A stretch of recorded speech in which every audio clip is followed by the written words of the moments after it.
Today we're going to be making Koko Alaisa, and it's one of those things that feels like every Samoan should automatically know how to make, but we don't, so I'm going to teach you how to make it.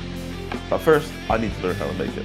In a large pot, bring about 3 liters of water to a boil. This block of koko is slightly too big, so we're going to use about 3/4 of it. Then I'm going to chop it in half so that it will break down faster in the water. Then drop your large brown solids into the water, but be careful of splashback. Unlike toilet splashback, it's not a refreshing tickle, it's a burn. Then you're just going to let it boil away until those large brown chunks start to break down. You don't want to see this, so keep stirring and allowing it to break down. Now's a good time to add your sugar. I added a cup of sugar, but we're going to adjust the sweetness throughout this recipe as we go. Once all the large chunks of koko are gone, it took about 15 minutes. Now it's time to add your rice. We're going for 1.5 cups of rice. What type of rice? Any type of rice that you have. Any type of rice that's on special. So you want to wash the rice first?